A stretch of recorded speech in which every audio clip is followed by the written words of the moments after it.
By a vote of 5 to 4, the U.S.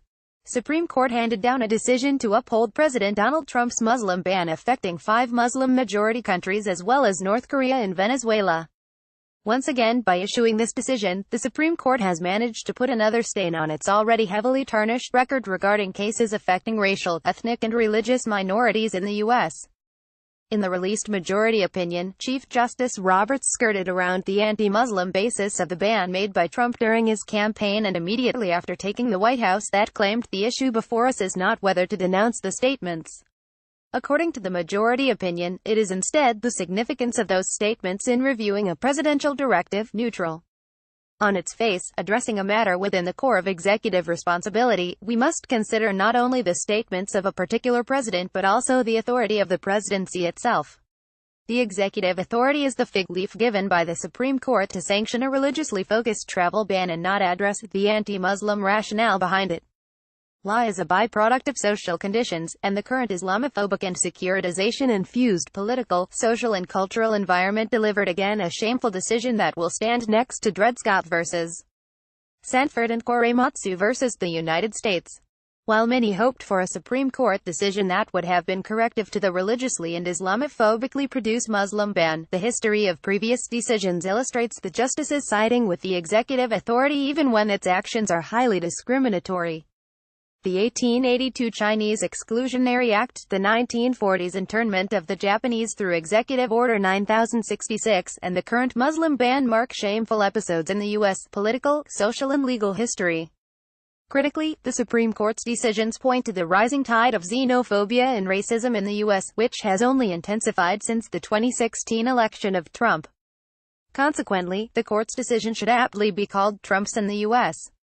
Supreme Court's Muslim Exclusionary Act, which reflects the same policy and legal perspectives that informed and led to the Chinese Exclusionary Act of 1882 and Japanese internment under Executive Order 9066.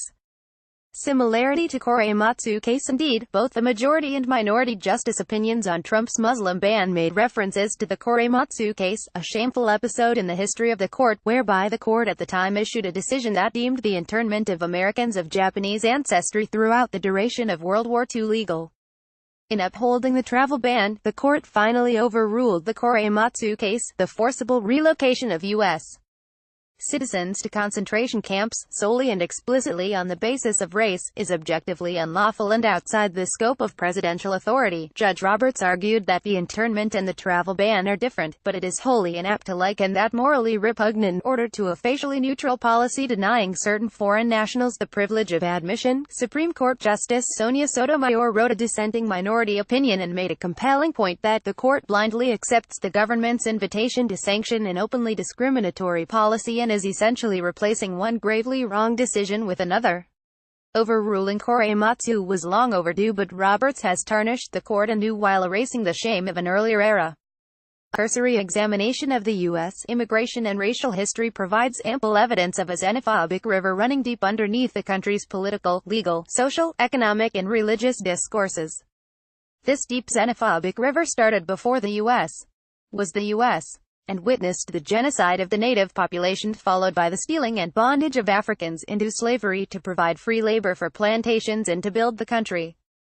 A deep river dating back to Native American and African American blood and sweat that continues to irrigate the xenophobic roots that easily burst through when conniving politicians stoke the fertile grounds of the ethically and morally desolate landscape scared by years of pain and suffering.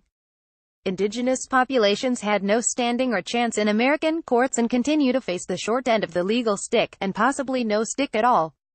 African Americans and the law is a long and painful narrative of sanctioning separate and unequal in the past and present.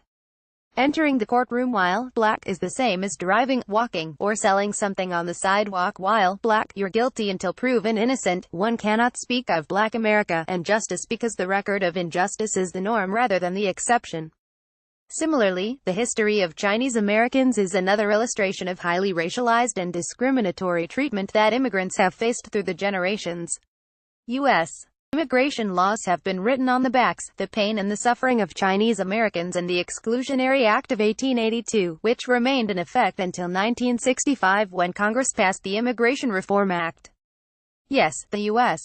presents itself as an immigrant nation, but don't let the flashy advertisements divert your attention from the painful episodes and struggles undertaken to Trump and counter the deep xenophobic river running underneath the country's political and cultural soil. The case of Japanese internment is a little different and might closely resemble the stoked fear that is directed at Muslims as a group.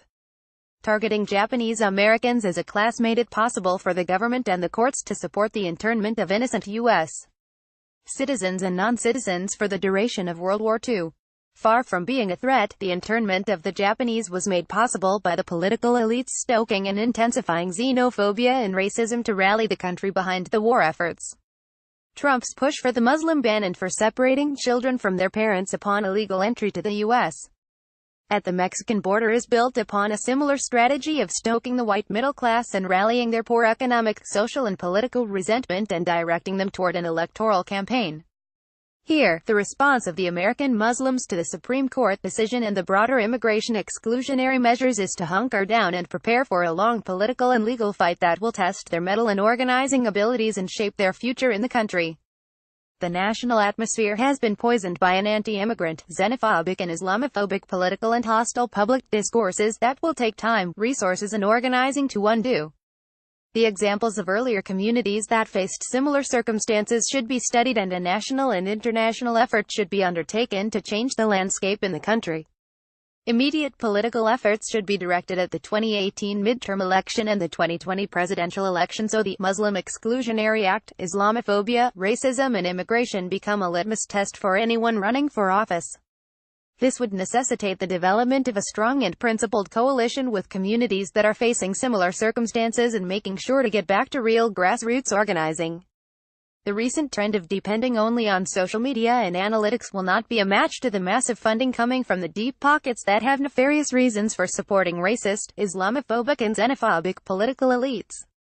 In the long run, a multi-pronged strategy should be put in place to bring a change in policy, law and society in general. First, this strategy calls for involvement in the electoral process at all levels as well as making sure there are Muslims that run for office and support those from other communities who are running and have the best interest of the community at heart. Second, the fight for Muslim rights should have a legal front to challenge the law in courts and bring as many cases as humanly possible, not only in relation to the travel ban but also other areas of the law that feed into the powerful Islamophobic narrative, including silencing our collective voices on Palestine and the constant securitization of the community. Third, the Muslim community needs to develop a media and education campaign to impact the social and cultural environment that permits racism and xenophobia as a norm. Fourth, Muslims need to work on developing a sustained and proactive protest movement to mobilize on a regular basis, which should include acts of civil disobedience when possible. Fifth, Muslims and their allies in the U.S. and across the world should make sure to initiate boycotts against businesses and individuals that fund and support politicians that stoke racism and xenophobia. Finally, the diverse Muslim community should utilize transnational institutions and contacts to mount a human rights-based response to what Muslims are facing in the current period in the U.S.